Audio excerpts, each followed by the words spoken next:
Hey folks, Joe with JACBC Baseball Collector here, coming back at you with another video. And today we've got the May MLB recap. So May 2023, recapping around the league, some key players, you guys who had big months, guys who had bad months. Looking at cumulative, just the month of May, all that good stuff. I did this in April, had a lot of fun putting it together. Led to obviously a little bit of a long video. I'm hoping this one I scaled back a little bit of some of the guys that I covered. But I had a lot of fun doing that, and I decided to run it back for the month of May. Probably skip over June and then do kind of a first half recap when we get to the All-Star break. So, I originally said I would do 6 of these, one a month. I'll probably end up doing something like 5 of these with, April, May, a mid-seasoner in mid-July for the All-Star break, maybe one at the end of August, and then one at the end of the season to recap the full season and get us ready for the playoffs. We'll dive right in just to kind of go over the format. I kind of have a quick around the league, just where things stand in the American League, the National League. This is going to be a couple days stale because I did it as of the end of the month of May, and obviously we're a couple days into the month of June now. We'll go through some leaders, guys to shout out, and then I'll hone in on some specific players who were particularly notable in the month, either positive or negative, and we may for some of them look at impact on their card values and call out some notable cards and look at charts and things like that. All right, let's get started then. So let's take a look around the league. In the American League, the divisional leaders are the Rays in the East, 40-18, the Twins in the Central, 29-27, not a particularly strong division there in the Central at all, and the Texas Rangers in the West, still fending off the Houston Astros at 35-20. This is actually the exact same divisional leaders as we had at the end of April. Things have definitely tightened up a bit, both in the East and in the West. The Astros are coming on strong. They're playing, much better than they did early in April. So, could they leapfrog the Rangers before long? Maybe. The Rays kind of had a little bit of a, I don't think they had a 500 month, but they didn't have as nearly as strong of a month as they did in April. So, the Orioles and the Yankees are starting to eat into their lead. So things could get shuffled up there as we get through the dog days of the summer. But looking at the, kind of best in May, specifically in May, the Rangers at 18-9, so that's how they've been able to fend off the also pretty hot Astros, and the Yankees at 19-10. So those were the two best teams in the American League throughout the month of May. Yankees obviously being my team, I'm super thrilled with how they've played, especially because they're not quite at full strength. And then the Rangers, they've done the same thing. They've been missing Seager, they've been missing DeGrom. So these teams are finding ways to win, and getting themselves right into position to be postseason teams. Other than Houston coming on strong, you got the Orioles in there, that they're still kind of hanging in, banging along. I'm not a long-term believer in their pitching staff. I think they have a great young team. They're really exciting, but I'm not a long-term believer in that starting rotation. So unless they make probably more than one big moves at the deadline, which I just can't see them doing, I expect them to kind of start coming back to the pack at some point. And the Tigers actually had a surprisingly good month. A handful of games over 500. Don't expect that to continue. They're going to be sellers most likely, even though the Central is pretty bad. There's a bunch of jumbled up, crummy teams, but I don't expect a handful, most of them to make a run or even try to make the postseason. I think the Tigers are still going to end up being sellers. On the negative side of the American League, you have Oakland, who just remains historically bad. They're on pace for 34 wins, which is just historically horrible. If you look at, league rankings of just any stat whatsoever, batting average, OPS, home runs, ERA, whatever, anything, strikeouts, any walks, anything you want to look at, they are literally in pretty much last place in all of them. I think they're 30th or 20th. They're not a major league team. They're barely a AAA team at this point. It's really embarrassing. And another team who had a pretty rough month was the Toronto Blue Jays. They went 11-17. They were chirping a lot. They got into a couple run-ins with the Yankees. A lot of off-the-field chirping. They're just not backing it up at the play right now. A lot of chirping from them in the offseason, Vladdy, some other guys. They're simply not backing it up. They're the basement of the American League right now, or the American League East right now, which is a really good division. They could catch fire at some point, but they're definitely scuffling. All right, let's turn our focus to the National League for the moment. In the National League, we have got. I don't think I Did I not update this? I actually didn't update this on my notes here, but in the National League, I believe we have the Braves leading the East. The Dodgers are now leading the West. And I'm trying to think off the top of my head who's leading the Central. It's going to be the Brewers, yeah, are leading the Central, if I'm not mistaken. After that, I actually still have the April records in my notes here, so I must have not deleted that line item and put the new records in. But in May, the best record in May was the Los Angeles Dodgers. They were 18-10, so they had a very similar month as, say, the Rangers and the Yankees on the American League side. And they're coming on really strong. Kershaw's pitching well. They're getting good pitching. They're hitting the ball really well. We'll get to Freddie Freeman in just a little bit. So I thought this was going to kind of be a little bit of a pullback year for them, and it still might be compared to the way that they've performed the last few years. I think they didn't make a lot of big splash moves. They didn't spend a lot of money. They didn't have too much new blood coming in. I think they may be positioning themselves to sign Shohei this offseason, but they're still an elite team and they're performing well, and the division's not particularly strong. The D-backs have been decent. The Giants are kind of underwhelming. The Padres, getting to them for a moment, the Padres just continue to be super underwhelming, especially on the offensive side of the ball. I mean, you have Soto coming on really strong in May. We'll get to him as well in a little bit. But just overall, you thought this might be potentially the best lineup in all of baseball. And they're just, they're in the bottom third consistently statistically right now, still through this point of the year. It's been pretty bad to watch. The Pirates, they unsurprisingly fell off in May. They had one of the worst records in baseball in the month of May. I think they went 8-18. After getting off to a gangbuster start, they won 20 games in April. Everyone was like, "Oh my God, they're so far ahead of schedule." Blah blah blah blah blah.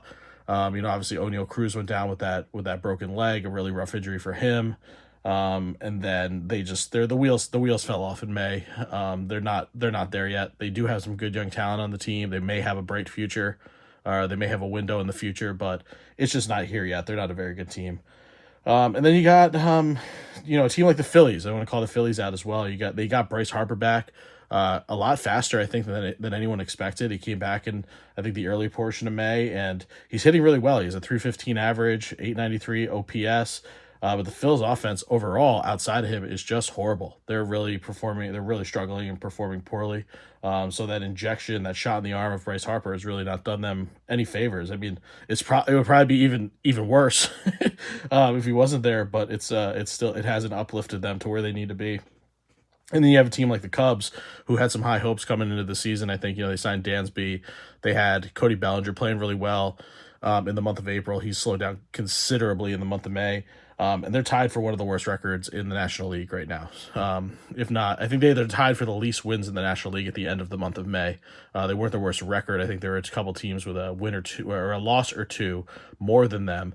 But on the win side, they were all the way down there with like 22 wins or something like that. It was really not good. So that's our American and National League recap. Let's take a look at some league leaders, just kind of going around the league, looking at home run leaders, batting, pitching, all that kind of stuff. So on the home run side, two names, they're not going to surprise anybody. Pete Alonso in the National League with 20 bombs, Aaron Judge in the American League with 18 bombs. These guys are in my preseason picks video. On opening day, I did all my preseason, picks for the season and bold predictions. Those are my two home run leader selections for the NL and the AL respectively. Obviously kind of chalky picks. No one's going to be surprised whatsoever with those picks.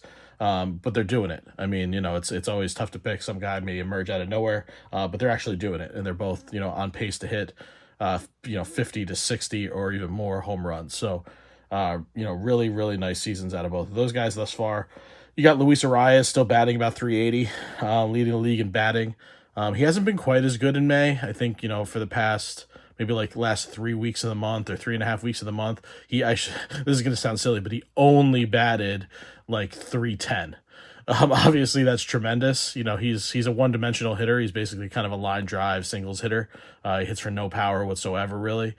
He doesn't drive the ball out of the ballpark.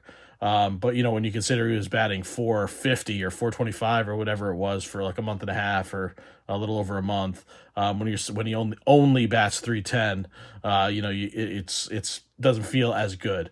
But he's still up there around 380. So if he catches another hot streak, he could push that back up and start challenging for 400 again. Then on the I wanted to call out steals. I think I called it out in my April video. They're way up, and it's great. It's making the game exciting. You got three pretty notable names leading the league in steals. You got Esteury Ruiz, who was a nice prospect. He's now playing for the Athletics. He leads the league with 28, probably the fastest guy in the league. He's been really solid. Ronald Acuna Jr. with 23, and then Wander with 20 as of the end of May. So, two superstar names, and then Ruiz, who's going to be probably a staple in this league as a stolen base guy quite a bit for many years to come. On the pitching side of things, the ERA leader in the major leagues, I was shocked when I saw this. I didn't even realize it, and I actually pulled his autograph. It's in a pile here somewhere on my table. Yeah, here it is right here. Was this guy right here, Bryce Elder. I pulled a nice Stadium Club Chrome autograph of his. Knew he was having a decent year. Had no idea he was leading the major leagues in ERA. 1.92 ERA to lead the majors. I think he's a couple of percentage points ahead of, I think it was maybe Sonny Gray was still number 2, or someone, I forget who. I think it was Sonny Gray was number 2. But, he's having himself a hell of a year. You have another guy on that same staff, Spencer Strider. I already talked about him in the April video.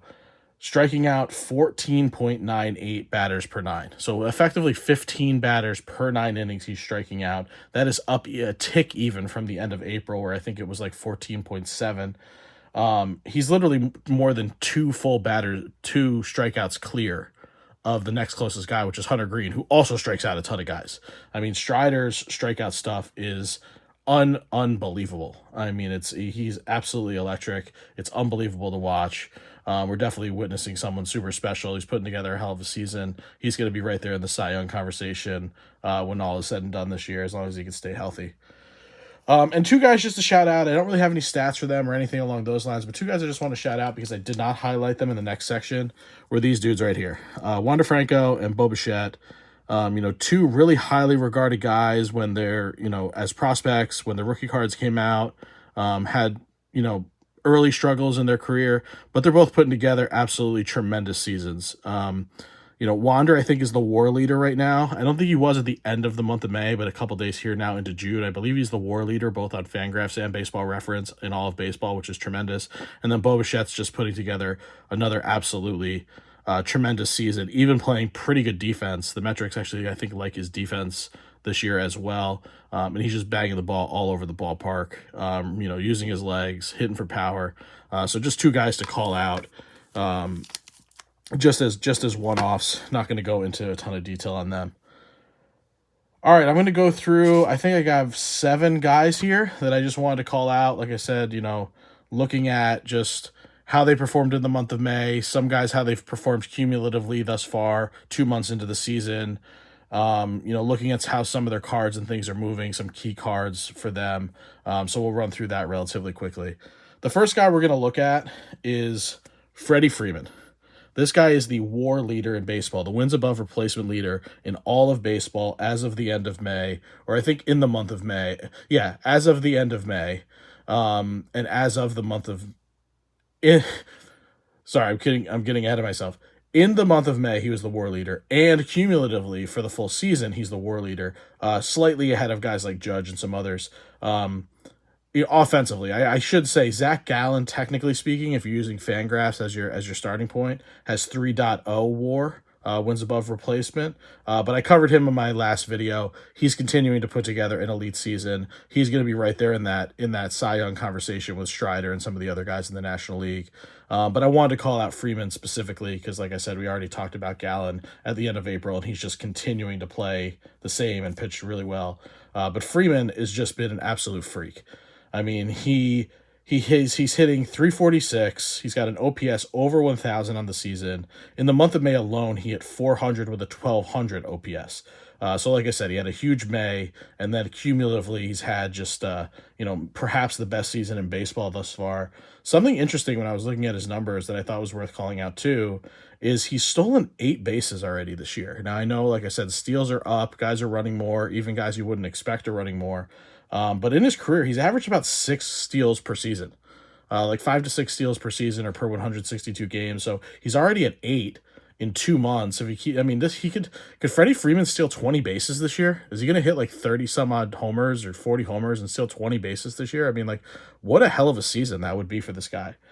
If you really look closely at him, Freeman's a guy who I think is a tremendous long term buy and investment in the hobby and just in general. Like, this guy's putting together a Hall of Fame season career. I don't think that's going to be news to anybody.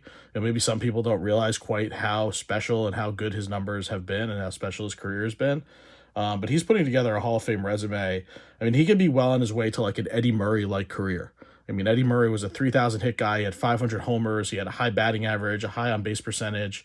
He played for a long time. Freeman could be right on that track to have a career just like Eddie Murray's.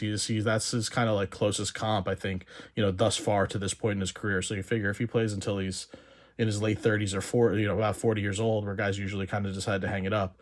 If there's nothing crazy happens, that's pretty much where he's going to be at most likely. So let's just take a look real quick at a card. I'll pop the chart up on the screen. Looking at his first Bowman Chrome. So this is dating back all the way to 2007. It's crazy that this guy's first Bowman was that long ago at this point. But it's from 2007 draft picks. It doubled in the past month. So you can see this here, you see the chart. It just went gangbusters. I used the PSA 10 that seemed to have a decent amount of volume in it as far as eBay sales and other things went during the month of May. And the price of it doubled. So, I mean, that huge month, batting 400, he was already, a desirable name and a long-term investment name in the hobby.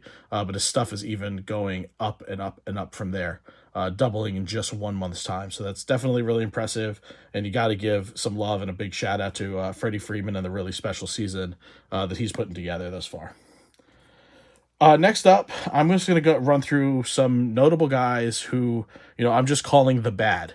I mean, I don't have any of their cards even here to show off as I do this section, but I just have 5 bullets here of guys who had really, having really rough seasons, who are, household names, good names, or just, or had really poor Mays.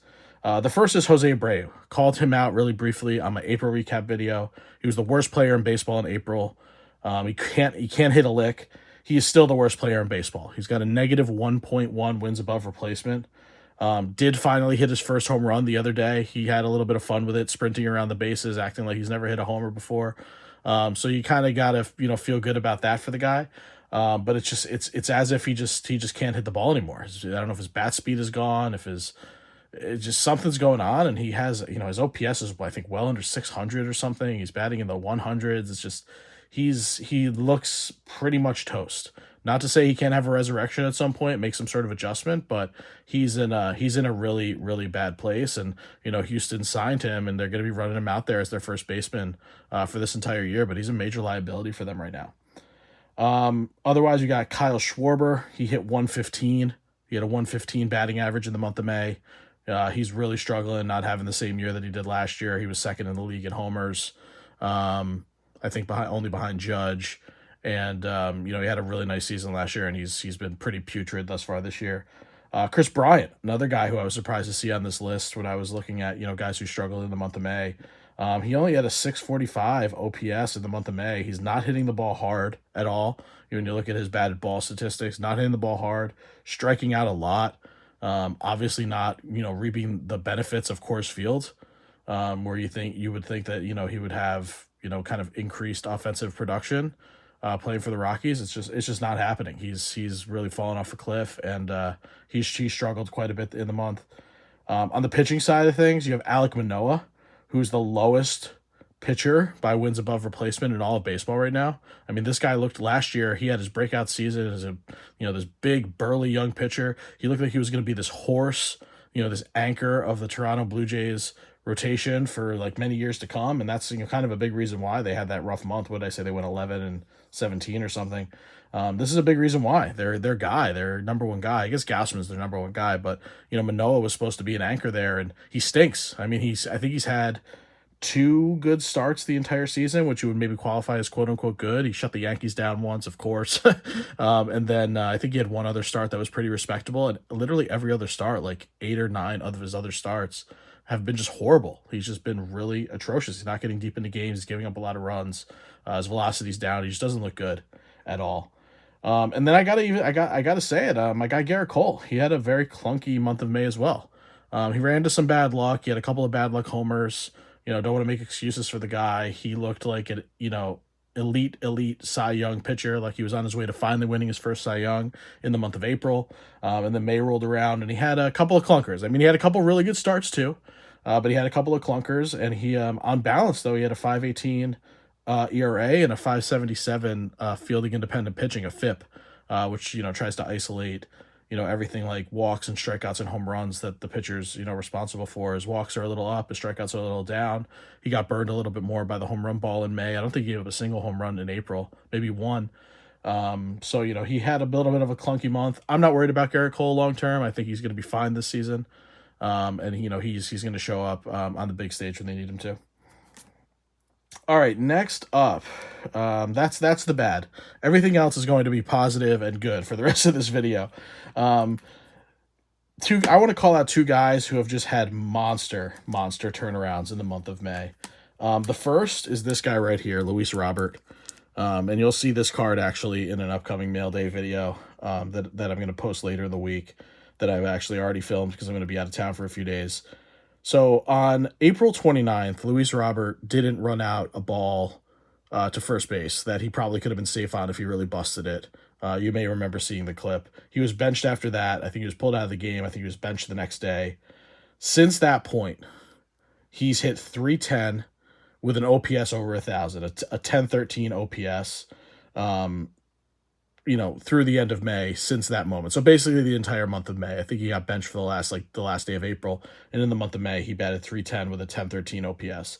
I mean, this guy has an elite power, speed, defense combination.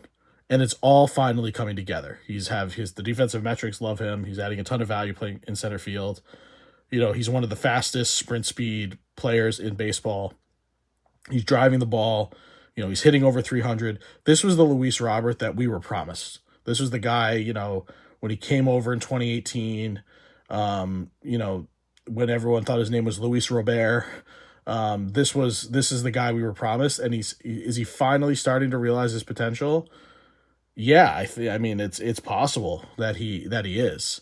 And, I'm really looking forward to that. I have his 2020 Chrome rookie auto, which, I was going to show it here, and I decided to show off this one because I love this one in an SGC slab that I picked up for a good price recently because his stuff was way down. People were down on him, and I thought it was a good buying opportunity.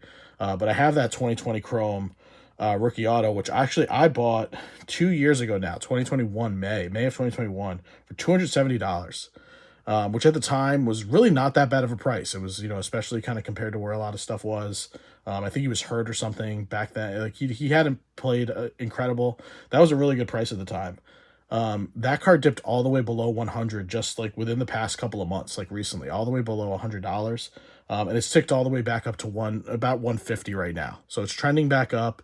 And if he plays the way like the guy we were promised, I mean, that card's going to go back up to where I purchased it for, I would imagine, and probably beyond. So I'm most likely going to get that graded. I have it raw currently. I sent in a bunch of, you saw the Boba Shep before. I sent in a bunch of my Chrome Rookie Auto collection to an SGC order. I held the Luis Robert back because I said I wanted to see more from him. And this is exactly like what we wanted to see. So if he could do it for more than a month, if he could do it for the rest of the season, I'm willing to say and willing to admit that Luis Robert is back. All right, next guy, monster turnaround in the month of May. This one also going to come as no surprise. It is Juan Soto for the San Diego Padres. I mean, in my last video, we covered his early season struggles. In my April recap video, he was, among one of the worst offensive players in all of baseball throughout the month of April. He looked totally lost. He wasn't driving the ball. He was still drawing his walks. He was still providing value because he was getting on base, but it wasn't the same. It wasn't the guy that we've come to know and love for the past 5 years or so. But May was a totally different story. I mean, just look at these numbers. He had basically 200 in April, and then in the month of May he hit 333 with a 482 on base percentage, a 632 slugging percentage, which was good for a 1.114 OPS. That's his OPS plus on the season. So, with 100 being league average relative to the league average, every point above is 1 percentage point above the league average, is 161. So even the fact that he was a total lost cause in the month of April, he's still 61 percentage points above the league average thus far this year in terms of OPS production. Just truly unbelievable. That's only going to continue climbing this year. If the Padres are going to get themselves back into contention, that's what they're going to need from this guy. Obviously in addition to Tatis and Machado and Bogarts and all the rest of them. But this is the guy that everything runs through. Without a doubt, this is the guy that everything runs through. I'm going to pop his Baseball Savant page up here real quick on the screen. And hopefully I don't forget, because I think in my last video I said I was going to do that for Matt Chapman, and I just totally forgot to put the edit in. But if you look at his Baseball Savant page, it's a godlike Baseball Savant page. So for anyone who's not familiar with Baseball Savant, it's a really cool website that shows kind of all kinds of batted ball data and StatCast stuff and analytics and all that. I mean, this is like as good of an offensive page as you could possibly see. His exit velocity is in the 94th percentile among all players. His hard hit percentage is in the 99th percentile. He barrels up the ball in the 90th percentile. His expected WOBA, which is basically kind of like an equivalent of OPS that Fangraphs puts together, kind of similar type of analytical statistic, 97th percentile. His walk rate, 100th percentile. No one's better than him. His chase rate, 100th percentile. He doesn't chase bad pitches at all. I mean, he's just the most disciplined hitter on the planet. And when he actually starts driving the ball to go along with that discipline, with that plate discipline and, taking pitches and not chasing, he's unbelievable. He's only 24 years old. He's well on his way to a Hall of Fame track. And, any of those people who thought that he wasn't going to get a big contract after the month of April, I mean, they were always nuts. But, I mean, he's proving that he's going to get a monster deal next season. I actually did want to call one other thing out about Soto. I was looking at some of his cards and things on Sports Card Investor site where he kind of has like a price guide. I don't know like how super accurate all his data is. I think it's pretty good. I mean, it seems to just use like recent eBay sales. And oddly enough, his 2018 Chrome Update rookie card, which I think is the same one that I called out when he was struggling in April, just to kind of give a reference point, in a PSA 10 has fallen recently. So it's continuing to fall. I mean, it was over $100 card before the season, which is not unexpected. Soto has always been one of the most expensive guys in the hobby the last few years. And, spring training, preseason, people are getting excited. Prices usually go up. It fell to around $95, I think, when we did our April video. So it was coming down a little bit, not like a dramatic amount. But by the end of May, it's kind of like an $80 card now. So it's still falling a little bit. I don't know if people are just, reallocating and, prospecting, and it's Bowman season. So people are kind of like on the prospect train. And so you're seeing a dip in some of the veteran guys. I'm not entirely sure, but I would think that after that month that he had, people would be, kind of buying the dip and bidding him back up. I'm hardly the guy who kind of, knows all the ins and outs of the investing in cards. I'm a collector all the way, but it was just something I found interesting and thought was a little surprised by when I saw that. All right, next up is not someone who's going to get people super, super excited or hot to trot, but I just wanted to call out a prospective ace to keep your eye on. And that's going to be this guy right here, Mitch Keller. So I got this 2019 Topps Rookie Auto as part of the complete set, the complete Rookie Auto set that I have for that year. Mitch Keller led all Major League pitchers in wins above replacement in the month of May with 1.4 WAR, according to Fangraphs. So he had a tremendous month. He had 6 starts. He went 4-1. He pitched to a 3 ERA and an even better FIP, fielding independent pitching, 218. That's what really drives that WAR number, I think. His strikeout to walk rate leads the majors. He strikes out a ton of guys, doesn't walk almost anyone. He led the major leagues. And he incurs a ton of soft contact. When I was looking at his Baseball Savant and some of his other, batted ball statistics and things. So he strikes out guys, he doesn't walk them, and when they do make contact, they're making soft contact that's converted for outs. This is a major recipe for success. Not sure if he's been a flash in the pan. He's obviously been getting better year over year the past couple of seasons. From 21 to 20 was a throwaway season. From 21 to 22 to now in 23, he's been getting increasingly better. He's in his kind of peak prime age season of 27. That's kind of usually a prime age for guys when they peak. So maybe he is, about to become something special. But um, just a guy to keep an eye on. It's not someone who I'm gonna, go to town for at the moment. He's still a Pittsburgh Pirates pitcher, who's really had just like one monster month. But I'm gonna keep my eye on this guy for the rest of the season for sure. Something interesting. So about this card specifically, and all the iterations of this card. So you're talking about all the parallels, sapphire versions, all that. 91 of these chrome autos have sold in the month of May, or sold in the month of May. Whether it be graded, raw, and like I said, parallels, sapphire, whatever. 91 of them. Basically, year to date, or kind of like February to the end of April, the beginning of February to the end of April was what I was able to find. Around 60 of them sold in that, 3 month span. So it just goes to show you how, kind of one big month for a guy who was a relatively unknown, that nobody was really thinking twice about spending any money on. All of a sudden, his volumes just went gangbusters in 1 month. It went up, 150% or whatever the math there is, 1.5, or yeah, whatever the math there is, compared to the 3 prior months to combined. So really, really, good young pitcher. Keep an eye on him. Otherwise, he might be a guy that you probably don't want to buy right now. It seems like he's a little high, but he's still not very expensive. You could probably get one of those chrome autos for like $15.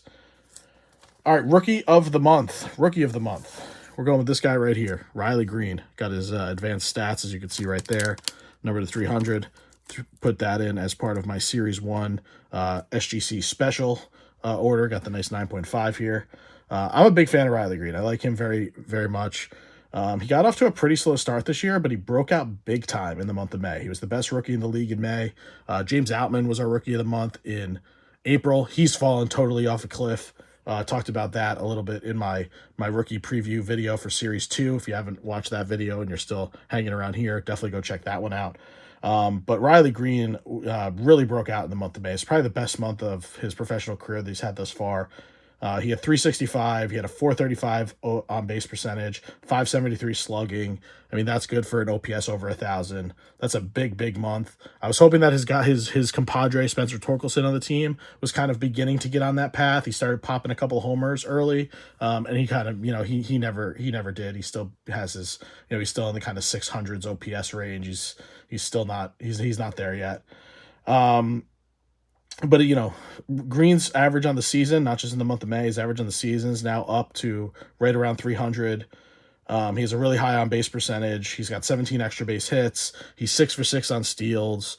He's definitely a good all-around player. He's going to provide you speed and power, and he's going to play, center field defense. He has the speed to track down balls out there. Obviously the unfortunate thing is that he's going to be out indefinitely right now. So he had a monster May, and then right at the end of the month, he fractured his fibula. I think it's fibula, not his tibia. He has fibula with a stress fracture, and they don't even know when he's going to be back. So he may miss the rest of the season, which really sucks because he was finally breaking out. He was looking to have a big year. Something similar happened to him last year. He was supposed to break camp with the team going into 2022, and he got some sort of injury right before the season in spring training. Literally right before opening day, and he had to miss, an extended period of time, and then it happened this year. So you hope a guy who's such a special talent like this doesn't become an injury-prone guy who just is always one thing or another with him. But, hopefully he can get himself back on the field before long. Looking at his first Bowman Chrome now, so in a PSA 10, his first Bowman Chrome, which would have been in 2019. I can't remember off the top of my head. I didn't jot it down here. It'll be on the graphic, but I can't envision it well right now. I think it was probably 2019. It's up nearly 60% this month. So, it's only a $32 card still, as you can see there. It's selling for about like $32. But, that's way up. I mean, the people were a little bit down on Riley Green. He's not the sexiest name. He doesn't play for the sexiest team. But, his stuff went up. If it went up a decent amount, 60% in a single month is definitely a big move. Probably not the best buying opportunity this second, because it's going to come way down again now that he's going to be out with the broken leg, kind of similar to the O'Neal Cruz effect, where, people were kind of pretty high on him. They were really excited for him for the season. Then he broke his leg, and I haven't looked at his prices, but I'm sure they're down. People aren't thinking about O'Neal Cruz right now. The same thing is going to happen to Riley Green. He's going to be out for a little while. People are going to forget about the big May, and prices are going to come back down again. But definitely still worth noting the really nice price shoot up during that hot streak in the month of May. All right, two more, and we'll get this wrapped up. We're going to go with the hottest prospect in baseball. You know, I always use this phrase, but another one that should come as no surprise to anyone. This guy right here, Elly De La Cruz. He is the hottest prospect on the planet right now. He is currently the 4th ranked prospect pretty much on consensus in baseball.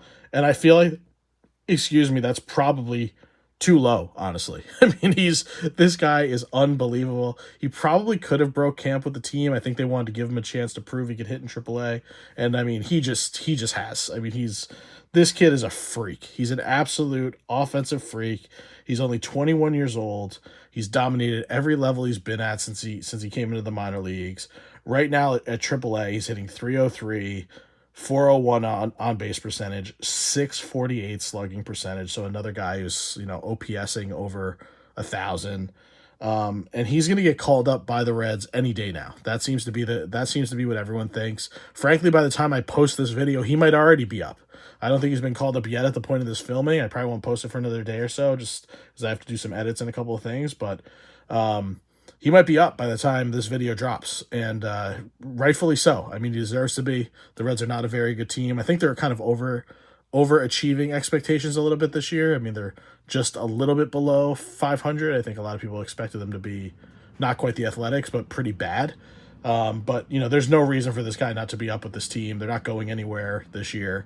And if he proves that he just has nothing left if he shows that he has nothing left to prove in the minors, just get him up here. And, it's probably going to be like an Oneil Cruz kind of thing all over again. I mean, he's just a highlight reel type of player. He's an exit velocity god.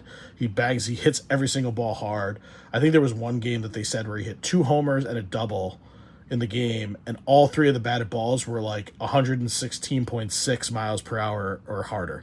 I mean, those would be among the hardest hit balls in Major League Baseball this year, and he did 3 of them in a game. I mean, it's just he's a truly, truly special talent. He seems to have pretty good discipline. He's got 100 points of his on-base percentage higher than his average. That's really, really indicative of a good disciplined hitter. This is going to be a guy who's fun to watch for a really, really long time. So when you consider like his first Bowman stuff, his paper in a 10, his chrome in a 10, his sapphire in a 10, his auto in a, his Bowman chrome auto in a 10, all this stuff is way up. It's way up over the past month. His paper in a 10 is up 260%. I don't know exactly how many people have Elly De La Cruz papers graded in a PSA 10, but this is like a $50 card. I mean, a paper Bowman first, just a paper. Granted, it's a 10, PSA 10, but, that's a $50 card. That's pretty good for a paper first, and it's way up from where it was. The Chrome version, up over 60%. That's a $65+ card. I mean, to me, if you're looking at one that's like a $50 paper or a $65 Chrome, I think you spend the extra $15 and you probably get the Chrome. It's probably a better long-term play, but, at those prices, if this guy continues to kind of go gangbusters, they're definitely high, but I think that he has room even for further growth. His Sapphire doubled this month. His PSA 10 doubled this month, up in the $250 range. And now you got his first Bowman Chrome Auto in a PSA 10. Don't know what the pop on that is. I don't know if it's super high or low or whatever. That one's selling around $900. So didn't seem like there was a ton of volume from what I could tell in the PSA 10 as far as recent sales, but the most recent stuff selling is around $900. I think a lot of them are listed around $1,000 or best offer. So that's just his base auto. When you start obviously getting into parallels of this guy, I mean, he is hot to trot. I mean, if people list his stuff, you may as well just put the little fire emojis next to him, because this is the guy right now. This is the one you want to be all over. All right, and let's close it out with a guy who had just an absolutely unreal May. I mean, similar to Freddie Freeman, but even better for in some regards, at least as far as I'm concerned, and I'm super biased in this regard. It's my guy, Aaron Judge. This was a very disappointing grade for me to get to 7 on this. I think it was probably due to centering. There may have been a surface issue on it.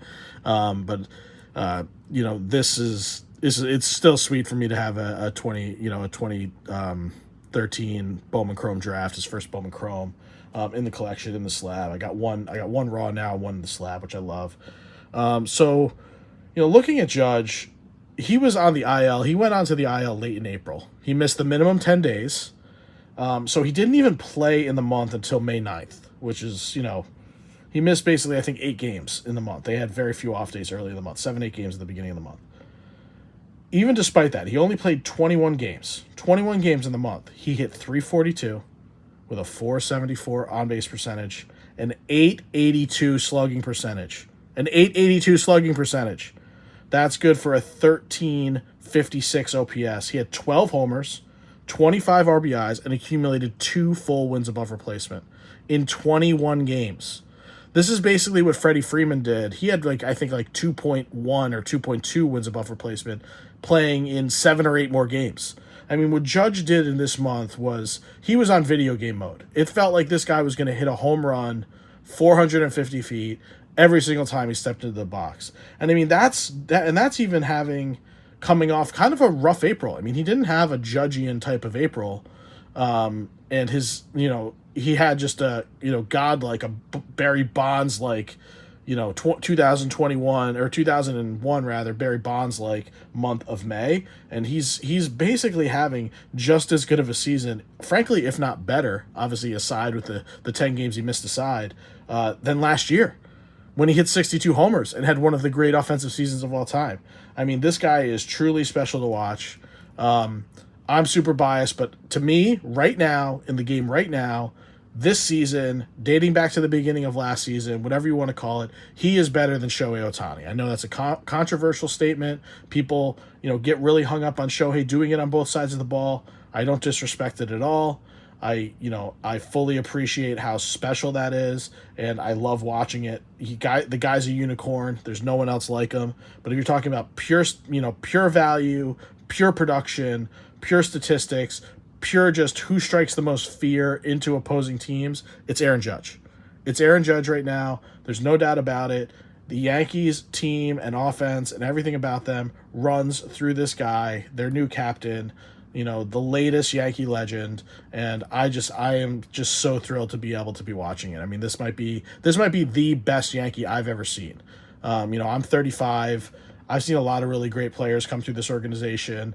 I know people don't love them, but A-Rod was an all-time great. Obviously, you had Jeter. There was just a number of big time. Mariano Rivera. This might be the best guy I've ever seen come through this team, and that's really saying a lot. So let's close it out just looking at his first Bowman Chrome, this card right here.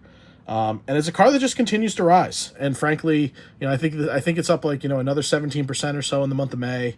It may have seen a little bit of a pullback in April just between his injury and it was probably pretty hot in the preseason. It probably pulled back a little bit. As the season got underway, he was kind of having a little bit of a rough start.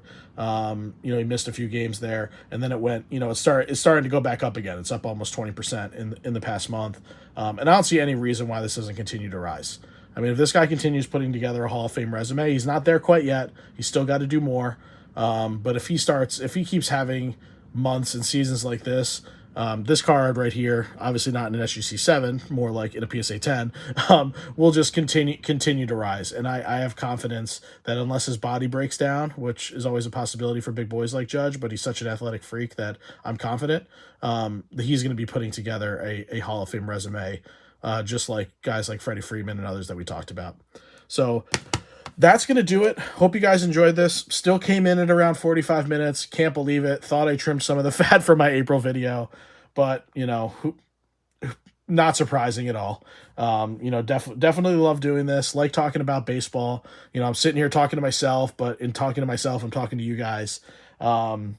Hope you like this kind of content. I know it's not the most popular in the world on my channel, but I love doing this. I like doing the research. I like just talking about it. And if there's anything you guys have for me down in the comments, any kind of feedback, general thoughts about the baseball season, anyone you think I missed or anything I was off base on, would love to hear it. Would love to interact with you guys. Otherwise, I got a few videos queued up for this week while I'm away. I'm going to take a quick break for a week when I get back from vacation just to do some decluttering and getting myself reorganized after a week away. And then we'll be getting back at it with some more content on the channel. Heritage, Bowman, Donruss, bunch of stuff coming up in the next handful of weeks, and as we get into the dog days of summer, more my SGC stuff, all that. So really looking forward to doing that. All right, guys, appreciate it as always. Like, comment, subscribe. Appreciate the support, and the best is yet to come. Hope you're enjoying the season. Take care.